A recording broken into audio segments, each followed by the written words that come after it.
जय हिंद, जय भारत दोस्तों। कैसे हैं आप लोग? उम्मीद करता हूं, आशा करता हूं बहुत अच्छे होंगे। आपके अपने YouTube चैनल इंग्लिश मीट में मैं बहुत बहुत स्वागत करता हूं। मेरा नाम है आकाशदीप सराठे। आज हम मॉडल्स के लेक्चर 3 में पढ़ेंगे। आज हम देखेंगे दोस्तों कि मॉडल्स में कैन और कुड के स्पेशल रूल्स, यानी पर्टिकुलर मॉडल्स के हम रूल्स को पढ़ेंगे, जानेंगे कि इनका इस्तेमाल पर्टिकुलरली कहाँ किया जाता है, स्पेसिफिकली कहाँ किया जाता है। यानी कैन का इस्तेमाल हम कहाँ कहाँ कर सकते हैं और कुड का इस्तेमाल हम कहाँ कहाँ कर सकते हैं। हमने कैन और कुड का अर्थ भी देखा है। कैन का अर्थ होता है सकता है, कुड का अर्थ है सका या पाया, और इसका पास्ट फॉर्म हम देखते हैं जो कि है कुड है, जिसका अर्थ था सकता था, या जो हम लोगों ने देखा है इसके आगे और भी हम लोगों ने पास्ट फॉर्म में देखे हुए। आइए हम देखते हैं कैन और कुड। कैन और कुड का इस्तेमाल कैसे कैसे किस किस चीज़ों के साथ किया जाता है। पहली कंडीशन है, कैन का इस्तेमाल किया जाता है दोस्तों एबिलिटी और कैपेसिटी बताने के लिए, यानी आपकी क्षमता और योग्यता बताने के लिए आपको किसका इस्तेमाल करना है दोस्त? कैन का। कुड का इस्तेमाल भी आपको एबिलिटी और कैपेसिटी को शो करने के लिए करना है, यानी कि एबिलिटी यानी आपकी कितनी योग्यता है, कैपेसिटी यानी क्षमता। जब कभी भी आप किसी काम को क्षमता यानी आपकी उस चीज़ को उस काम को करने की क्षमता है, तो उसको आप बताने के लिए किसका इस्तेमाल करेंगे दोस्तों? आप कैन और कुड का करेंगे। लेकिन इन दोनों में डिफरेंस क्या है? तो डिफरेंस बहुत बड़ा है। एबिलिटी और कैपेसिटी दोनों बताने के लिए होते हैं, लेकिन ये प्रेजेंट की एबिलिटी बताने के लिए किया जाता है। यानी किसी काम को आप कर सकते हैं तो कैन, आप कर सके तो कुड। मान लीजिए आपके अंदर किसी काम को करने की एबिलिटी है, क्षमता है, उस काम को आप कर सकते हैं ऐसे काम को करने के लिए, और वो प्रेजेंट की है, तो आप बोलिए आई कैन। अगर आप बोलना चाहते हैं कि वो काम जो है यानी वो पास्ट में आप कर सकें या आपने कर पाए, उस काम की एबिलिटी को बताना है, कैपेसिटी को बताना है, तो आई कुड। जैसे मान लीजिए आपने एक बॉक्स था जिसको उठाने के लिए कहा गया और आपने वो उठा भी लिया, तो आपने ये कहा कि मैं उसे उठा पाया, मैं उस बॉक्स को उठा पाया, यानी एबिलिटी है, तो I could lift the box. मैं उठा पाया, आपने पास की एबिलिटी शो की। और जब कभी भी आप प्रेजेंट की एबिलिटी और कैपेसिटी को शो करते हैं तो आपको कैन का इस्तेमाल करना होता है। जैसे I can lift the box, यानी उस बॉक्स को मैं उठा सकता हूं। बात समझ में आ रही है? तो कैन का इस्तेमाल किया जाता है। पहला तो यह है कि कैन का इस्तेमाल और कुड का इस्तेमाल में एबिलिटी और कैपेसिटी, दोनों ही एबिलिटी और कैपेसिटी को बताने के लिए किए जाते हैं। लेकिन सबसे इंपॉर्टेंट चीज है, कैन का इस्तेमाल प्रेजेंट की एबिलिटी और कैपेसिटी को बताने के लिए किया जाता है, वहीं कुड का इस्तेमाल पास्ट की एबिलिटी और कैपेसिटी को बताने के लिए किया जाता है। ठीक, दूसरा इस्तेमाल क्या होता है वो देखते हैं। हमेशा ध्यान रखिएगा, कैन का इस्तेमाल थियोरेटिकल पॉसिबिलिटी को बताने के लिए किया जाता है और कुड का इस्तेमाल रिमोट पॉसिबिलिटी का इस्तेमाल करने के लिए किया जाता है। अब ये थियोरेटिकल पॉसिबिलिटी होती क्या है? थियोरेटिकल का मतलब होता है सैद्धांतिक। सैद्धांतिक का मतलब ये चीज होती ही है, आमतौर पर अमूमन ये चीज होती है, बाय डिफॉल्ट ये चीज होती है। जैसे कि हर व्यक्ति से गलतियां हो सकती है, तो एक थ्योरेटिकल है। जब कभी भी आप थ्योरेटिकल संभावनाएं बताते हैं, ऐसी संभावना जो हम आम तौर पर इस्तेमाल करते हैं, और वो चीज किसी से भी हो सकती है। मान लीजिए आप ये हमेशा अमूमन कहते हैं कि ये गलती किसी से हो सकती है, ये हर व्यक्ति से गलती हो सकती है, हर व्यक्ति से भूल हो सकती है। जब इस तरीके की बात करते हैं, मतलब हर व्यक्ति से, हर इंसान से, या ये चीज तो होती है, तो ऐसे वाक्य कहलाते हैं थ्योरेटिकल पॉसिबिलिटी। और ऐसे में संभावनाएं जब व्यक्त करते हैं तो उसे पूरा कहते हैं थ्योरेटिकल पॉसिबिलिटी, यानी ऐसी पॉसिबिलिटी जिसमें आप क्या बताते हैं? एक संभावना बताते हैं कहने के आधार पर। थ्योरेटिकल यानी सैद्धांतिक संभावनाएं बताते हैं, तो आपको इस्तेमाल करना है कैन। लेकिन आप रिमोट पॉसिबिलिटी बताते हैं। रिमोट का मतलब होता है दूर। रिमोट का मतलब क्या होता है? दूर होता है। अब ये दूर का मतलब क्या होता है दोस्तों? तो दूर का मतलब होता है कि आप किसी चीज को दूर से ही गैस कर रहे हैं। मान लीजिए आपको लगता है कि किसी चीज के पीछे कुछ है, लेकिन वो आपको दूर से महसूस हो रहा है, बहुत दूर से महसूस हो रहा है कि यार वहां कुछ हो सकता है। तो आप हो सकता है कि संभावनाएं मतलब हो भी सकता है और नहीं भी हो सकता है। तो जब ऐसी संभावनाएं आपके सामने हो तो आपको क्या इस्तेमाल करना है दोस्त? कुड का इस्तेमाल। यानी रिमोट का मतलब होता है दूर और पॉसिबिलिटी का मतलब होता है संभावना। जब आपको संभावना बहुत दूर से ही महसूस हो कि ऐसा हो सकता है, उसे आप कहते हैं रिमोट पॉसिबिलिटी। और रिमोट पॉसिबिलिटी का इस्तेमाल किया जाता है कुड के लिए, यानी कुड का आप इस्तेमाल कर सकते हैं रिमोट पॉसिबिलिटी को बताने के लिए, और थियोरेटिकल पॉसिबिलिटी को बताने के लिए आप किसका इस्तेमाल कर सकते हैं दोस्त? कैन का। ठीक है, उसके बाद हम तीसरा देखेंगे कैन का इस्तेमाल इनफॉर्मल रिक्वेस्ट के लिए किया जाता है, इनफॉर्मल रिक्वेस्ट के लिए, और कुड का इस्तेमाल किया जाता है फॉर्मल रिक्वेस्ट के लिए। अब इन दोनों में अंतर क्या है, इस चीज को समझिएगा। इनफॉर्मल रिक्वेस्ट क्या होती है दोस्त? इनफॉर्मल रिक्वेस्ट यानी जब आप अपने हम उम्र या आपसे छोटे उम्र के लोगों से आप कोई रिक्वेस्ट करते हैं, कोई विनती करते हैं, तो ऐसी रिक्वेस्ट को इनफॉर्मल कहा जाता है, अनौपचारिक। और औपचारिक रिक्वेस्ट क्या होती है, विनती क्या होती है?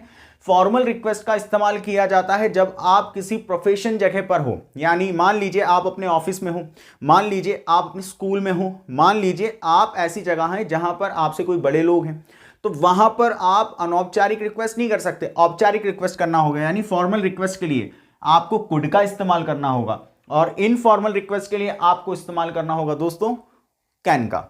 यह बात आई थिंक मुझे लगता है समझ में आई होगी। लेकिन जब कभी भी आप रिक्वेस्ट करते हैं तो रिक्वेस्ट करने के लिए आपको इंटरोगेटिव सेंटेंस में इसको बनाना होगा। अब इंटरोगेटिव सेंटेंस में बनाना होगा, दैट मीन आपको मॉडल्स का इस्तेमाल सब्जेक्ट के पहले करना होगा। जैसे मान लीजिए मेरा कोई मित्र है, मैं उससे कोई चीज मांगता हूं, तो मित्र है, अनौपचारिक तरीके से मांग सकता हूं, तो इसके लिए मैं क्या इस्तेमाल करूंगा? कैन। लेकिन मान लीजिए मैं कहीं काम करता हूं, किसी ऑफिस में काम करता हूं, वहां मेरा कोई सीनियर है या कॉलीग है, तो उस कलीग से अगर मुझे कुछ चीज मांगना है या पूछना है तो उसके लिए मुझे कुड का इस्तेमाल करना होगा। और ये इंटरोगेटिव में होगा, दोनों ही इंटरोगेटिव में ही बनाने होंगे। ठीक है, सबसे इंपॉर्टेंट पॉइंट जहां पर एग्जाम पॉइंट ऑफ व्यू से क्या होता है, गलत हो जाता है। अब सबसे ज्यादा इंपॉर्टेंट चीज यह है दोस्त, एबल टू। एबल टू का इस्तेमाल तब मत कीजिएगा जब वाक्य में कैन और कुड का इस्तेमाल हो, ये चीज हमेशा ध्यान रखें। या फिर इतना ध्यान रखिएगा कि जहां पर एबल टू शब्द का इस्तेमाल जिस वाक्य में है वहां कैन और कुड का इस्तेमाल मत कीजिएगा। ये दोनों ही बात समान है। इनका कहने का मतलब है कि एबल टू का इस्तेमाल कभी भी कैन और कुड के साथ नहीं होता। ऐसा क्यों है?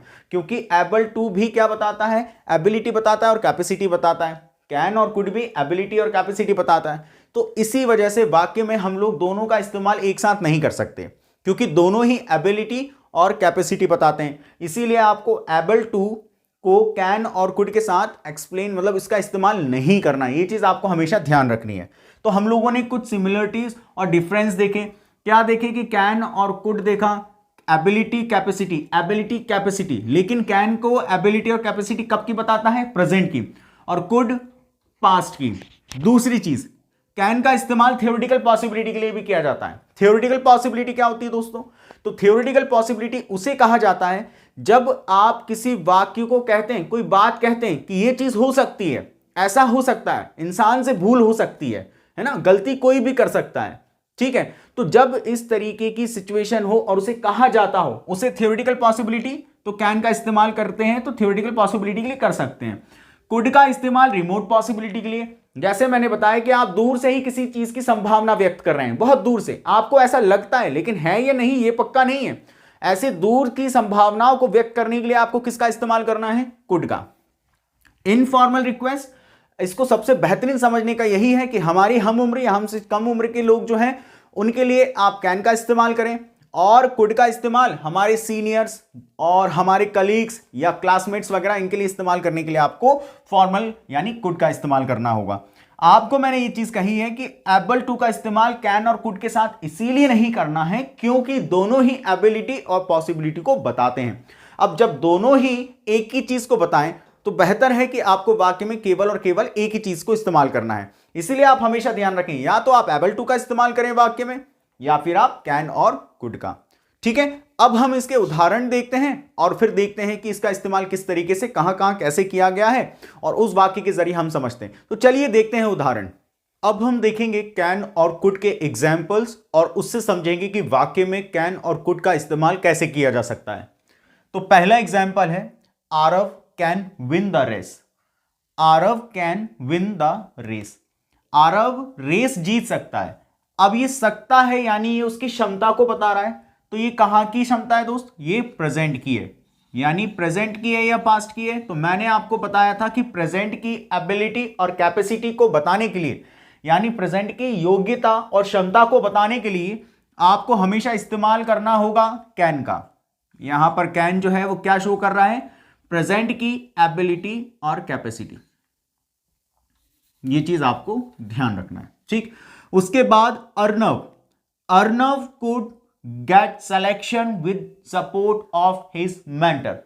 Arnav could get selection, selection ले पाया वो, कौन? अर्नव। तो अर्नव सिलेक्शन ले पाया with support of his mentor, उसके जो मेंटर थे, मेंटर का मतलब होता है जो उसको गाइड कर रहे थे, उनके सपोर्ट के वजह से वो सिलेक्शन ले पाया। तो पास्ट की एबिलिटी, पास्ट की कैपेसिटी बताने के लिए किसका इस्तेमाल किया जाता है दोस्त? कुड का इस्तेमाल किया जाता है। तो अर्नव सिलेक्शन ले पाया, लेकिन किसकी मदद से? With support of his mentor, यानी उसके जो गुरु थे, जो उसके सपोर्टर्स थे, जो उनके गाइड थे, उसके गाइड जो थे उनकी मदद से, उनके सपोर्ट से वो सिलेक्शन ले पाया। लेकिन ये ले तो पाया, लेकिन कब? पास्ट में। तो ये पास्ट की क्या बता रहे हैं? एबिलिटी बता रहे हैं। क्या बता रहे हैं? पास्ट की ability. Everyone can make mistake, हर व्यक्ति से गलती हो सकती है, हर व्यक्ति गलती कर सकता है। अब यहां पर जो कैन है वो किस लिए इस्तेमाल किया जा रहा है? तो यहां पर जो कैन है वो दोस्त everyone can make mistake, that mean इसका मतलब है दोस्त कि हर व्यक्ति से गलती हो सकती है, हर व्यक्ति गलती कर सकता है। ये बता रहा है थ्योरेटिकल पॉसिबिलिटी, यानी सिद्धांतिक पॉसिबिलिटी। ठीक। There could be a bomb under your seat, आप दूर खड़े हुए और आपको ऐसा लग रहा है कि किसी की सीट के नीचे बॉम्ब है, आप कह रहे हैं कि वहां बॉम्ब हो सकता है, उसकी सीट के नीचे बॉम्ब हो सकता है। There could be a bomb under your seat, आपकी सीट के नीचे बॉम्ब हो सकता है। आप दूर से आप क्या बता रहे हैं? उसकी संभावना, हो सकता है आपको ऐसा लग रहा हो। तो आप किसका इस्तेमाल करते हैं दोस्त? कुड का इस्तेमाल करते हैं। किसका इस्तेमाल करते हैं? कुड। यानी आप क्या बता रहे हैं? रिमोट पॉसिबिलिटी बता रहे हैं। ये हो गई remote possibility. Clear? Can I use your mobile phone, ये एक रिक्वेस्ट है। मैंने कहा था कि ये इंटरोगेटिव में बनाते हैं, तो इंटरोगेटिव में बनाने के लिए आपको क्या करना होता है? सब्जेक्ट के पहले इसका इस्तेमाल करना होता है। तो ये सब्जेक्ट के पहले इसका इस्तेमाल किया। तो can I use your mobile phone, क्या मैं तुम्हारा मोबाइल फोन इस्तेमाल कर सकता हूं? क्या मैं आपका मोबाइल फोन इस्तेमाल कर सकता हूं? तो इंटरोगेटिव फॉर्म में हो गया। तो ये तो फॉर्मेट जो हो गया, जो स्ट्रक्चर हो गया, वो इंटरोगेटिव हो गया। लेकिन कैन का इस्तेमाल किया जाता है इनफॉर्मल, यानी इससे यह पता चल रहा है कि इनफॉर्मल रिक्वेस्ट है। ठीक। उसके बाद कुड आई कम इन, क्या मैं अंदर आ सकता हूं? ये आप एक ऑफिस में पूछ रहे हैं या किसी सीनियर से पूछ रहे हैं, कुड आई कम इन, ये हो गया आपका फॉर्मल रिक्वेस्ट। ये हो गई आपकी क्या? Formal request. तो आपको समझ में आया होगा कि कैन और कुड को कैसे इस्तेमाल करना है। अब हम देखते हैं आगे मे और माइट का इस्तेमाल। चलिए देखते हैं। अब हम देखेंगे मे और माइट के बीच में डिफरेंस। मे और माइट दोनों का अर्थ सकता है किस सेंस में किया जाता है, इसके हिंदी मीन के लिए हम लोग ने पिछले वीडियो लेक्चर में हम लोग देख चुके हैं। अब मे और माइट के बीच में सबसे बड़ा अंतर क्या है? तो आप देखिए, मे और माइट का मेनली यूज किया जाता है पॉसिबिलिटी बताने के लिए, यानी संभावनाएं व्यक्त करने के लिए। इसको मुख्यतः रूप से इसके लिए इस्तेमाल किया जाता है, पॉसिबिलिटी बताने के लिए। मान लीजिए कि आपके शहर में, मान लीजिए कि आपके प्रदेश में हो सकता है बहुत ज्यादा ठंड पड़े, हो सकता है, अभी श्योर नहीं है। तो अभी जब आपको ऐसा महसूस होता है कि बहुत ज्यादा ठंड पड़ सकती है, आपको केवल और केवल ऐसा लग रहा है, लेकिन आपको मान लीजिए कि 50-50% लग रहा है। आधा हो भी सकता है कि हाँ भाई तेज ठंड पड़े, और ऐसा लग रहा है कि ठंड ना भी पड़े। आप श्योर नहीं है, आप 50% श्योर हैं। तो जब 50% श्योर होते हैं तो आपको इस्तेमाल करना है मे का, मोर पॉसिबिलिटी बताने के लिए मे। जब आप ये अनुमानित बता रहा हूं मैं आपको कि आप इस तरीके से समझ सकते हैं। जब आपको 50-50 पॉसिबिलिटी लगती है कि हां भाई ये काम हो भी सकता है और नहीं भी हो सकता, ऐसे वक्त आप इस्तेमाल क्या करें? मे का। और माइट का कब इस्तेमाल करना है? जब आपको लगता है कि बहुत कम चांसेस है कि ऐसा हो सके। मान लीजिए एक अनुमानित मैं बता रहा हूं 25%, मान लीजिए कि आपको केवल 25% ऐसा लगता है कि वो काम हो सकता है, आप इस्तेमाल करें माइट। मान लीजिए आपको ऐसा लगता है कि तेज ठंड अब और पड़ेगी, हो सकता है पड़े, ठंड और तेज पड़े, लेकिन बहुत कम लगता है, बहुत कम लगता है, माइट का इस्तेमाल। मान लीजिए आपको ऐसा लगता है कि हां इस बार बहुत तेज ठंड पड़ेगी, लेकिन आपको ऐसा लगता है पड़ भी सकती है, नहीं भी पड़ सकती, तो दोनों 50-50, then you have to use may. Understood? और मे और माइट दोनों स्पेशली पॉसिबिलिटी बताने के लिए इस्तेमाल किए जाते हैं। दूसरा, मे का इस्तेमाल किया जाता है विश और प्रे के लिए, यानी प्रार्थना या दुआओं के लिए। जब कभी भी आप वाक्य बनाते हैं उनके लिए आपको क्या इस्तेमाल करना है दोस्त? मे।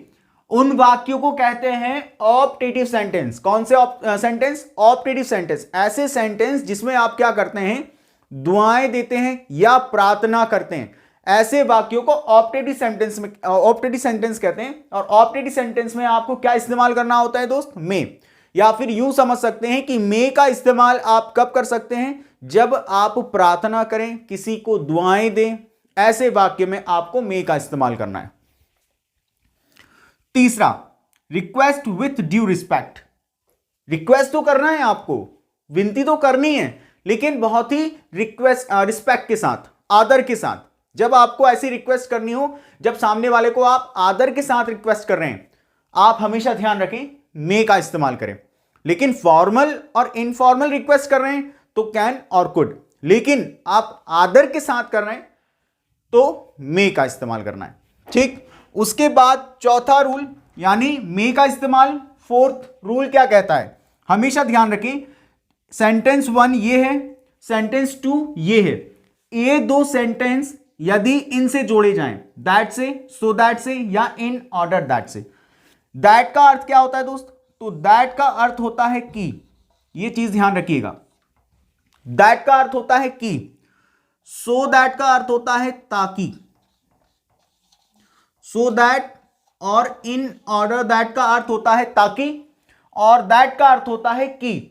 जब कभी भी दो सेंटेंस ये इन तीनों में से केवल एक सेंटेंस से अगर जोड़े जाएं, हमेशा ध्यान रखिएगा, या तो वो दैट से जुड़ सकता है, या सो दैट, या इन ऑर्डर दैट। यदि ये तीनों शब्द में से कोई भी एक वर्ड यदि दो सेंटेंस के बीच में आता है, हमेशा ध्यान रखें, और तो पहला वाला सेंटेंस किस में होना चाहिए? सिंपल प्रेजेंट में होना चाहिए। पहला वाला सिंपल प्रेजेंट में हो। और सिंपल प्रेजेंट का स्ट्रक्चर क्या होता है? सब्जेक्ट प्लस वर्ब की फर्स्ट फॉर्म प्लस एस और आईईएस और ऑब्जेक्ट। ये चीज हमेशा ध्यान रखिएगा। तो ऐसे वक्त आपको क्या करना है? पहला वाक्य आपका सिंपल प्रेजेंट में हो और दो सेंटेंसेस के बीच में दैट, सो दैट और इन ऑर्डर दैट से उन दोनों सेंटेंसेस को जोड़ा जाए, जिनके अर्थ मैंने आपको बता दिए। तो दूसरे वाले सेंटेंस में आपको क्या इस्तेमाल करना है? हेल्पिंग वर्ब की जगह मे का इस्तेमाल करना है। हमेशा ये ध्यान रखना है। कब करना है? कि पहला सेंटेंस क्यों किया जाता है, जिसका उद्देश्य ये है।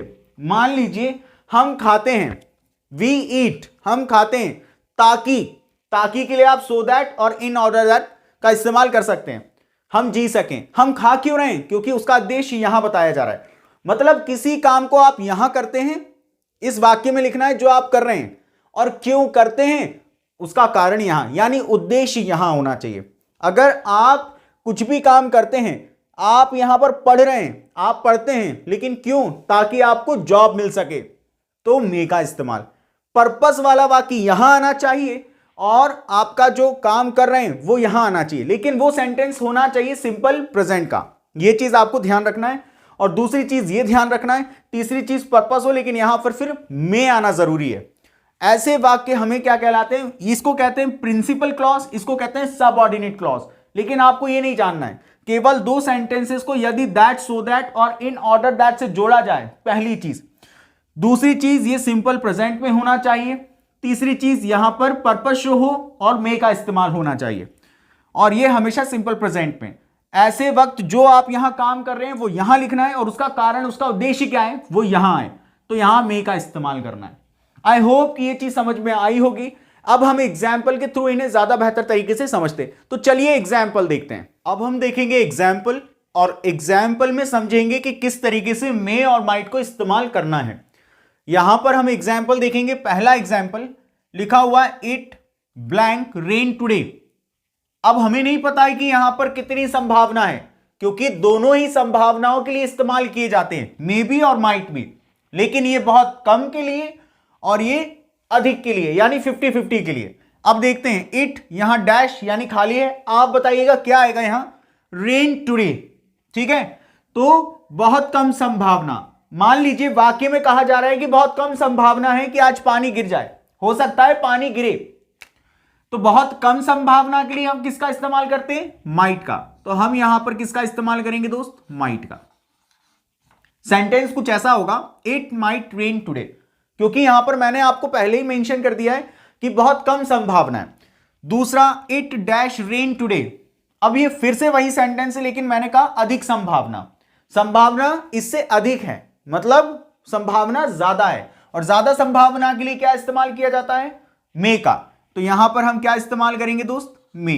इट मे रेन टुडे, हो सकता है कि भाई पानी गिरे भी और हो सकता है ना भी गिरे, 50-50। अब हम देखते हैं दोस्त next, he dash attend the class, क्या कह रहा है, 50-50 पॉसिबिलिटी, यानी हो भी सकता है और नहीं भी। और मैंने कहा था अधिक पॉसिबिलिटी के लिए या 50-50 के लिए आप ऐसा समझ सकते हैं, तो मे का इस्तेमाल, बस कम के लिए इसका, बाकी 50-50 के लिए, अधिक के लिए मे का इस्तेमाल करना है। तो यहां पर आप क्या इस्तेमाल करेंगे दोस्त, ही मे अटेंड द क्लास, मतलब ऐसा लग रहा है कि वो क्लास आ भी सकता है और ऐसा लग रहा है कि वो क्लास नहीं भी आ सकता। उसके बाद क्या है दोस्त, मे यू लिव लॉन्ग, मे का इस्तेमाल किया गया है, यू लिव लॉन्ग कहा जा रहा है, दुआएं दी जा रही है, प्रार्थना की जा रही है और आशीर्वाद दिया जा रहा है कि आपकी उम्र लंबी हो। ऐसे वाक्य कहलाते हैं दोस्त ऑप्टेटिव सेंटेंस, ऑप्टेटिव सेंटेंस कहलाते हैं ये, जिसमें दुआएं दी जाती हो, प्रार्थना की जाती हो। तो मे यू लिव लॉन्ग, इसको इसी तरीके से लिखा जाता है।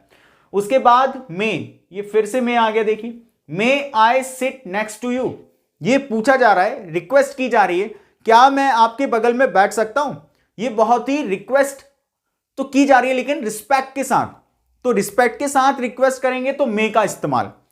इनफॉर्मल रिक्वेस्ट यानी दोस्त यार हम उम्र के लिए कैन, और आपके ऑफिस में इस्तेमाल करने के लिए कुड का इस्तेमाल करना है रिक्वेस्ट के लिए। यहां पर आप क्या है, रिक्वेस्ट तो कर रहे हैं, लेकिन किसके लिए, रिक्वेस्ट विथ ड्यू रिस्पेक्ट, ये मैंने आपको अभी बताया था। ठीक है, वी ईट, यहां पर एक सेंटेंस है वी ईट, ये सेंटेंस 1 किससे जोड़ा गया है दोस्त, सो दैट से, सो दैट से जोड़ा गया एक सेंटेंस। दूसरा सेंटेंस ये, हमने कहा था जो हम यहां करेंगे उसका कारण यहां आना चाहिए, उद्देश्य ये होना चाहिए, हम कर क्यों रहे हैं, क्योंकि ये उद्देश्य है। और so that, that, in order, that से जुड़ा हो, तो एक सेंटेंस ये, एक सेंटेंस ये बात कंप्लीट। दूसरी चीज यहां in order that, so that और दैट आना चाहिए, यहां सो दैट आया है मतलब बात सही है।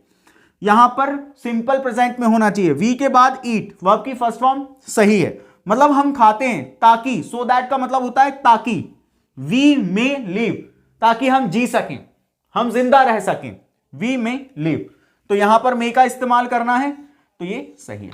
बात समझ में आई। दूसरा, Aarav do hard work, Aarav जो है वो हार्ड वर्क करता है, लेकिन आपको मैंने बताया था आरव सिंगुलर है, तो यहां पर मैंने आपको बोला था सिंगुलर हेल्पिंग वर्ब या मेन वर्ब आना चाहिए, तो आरव के बाद सिंगुलर हेल्पिंग वर्ब या मेन वर्ब, ये मेन वर्ब की तरह काम हो रहा है, और ये हो गया ऑब्जेक्ट। अब बात समझ में आ रही है, सिंपल प्रेजेंट किससे जोड़ा गया दोस्त, सो दैट से, किससे, सो दैट, इसका अर्थ होता है ताकि। और दूसरा सेंटेंस है हमारा ही may get the job, Aarav मेहनत करता है, हार्डवर्क करता है ताकि उसे नौकरी मिल सके, तो यहां पर मे का इस्तेमाल किया गया है, ये सही है। मेहनत क्यों कर रहा है, हार्डवर्क क्यों कर रहा है, ताकि उसे नौकरी मिले, पर्पस यहां है, इस वजह से यहां पर क्या है, मे का इस्तेमाल होगा। मैं आशा करता हूं आप लोगों को ये कैन, कुड, मे, माइट के जितने भी रूल हैं, यूजेस हैं, समझ में आए हों, और आपको कोई भी डाउट हो आप मुझे कमेंट बॉक्स पर कमेंट करके बता सकते हैं। जब तक अपना ख्याल रखें। Thank you so much for being with me. जय हिंद, जय भारत।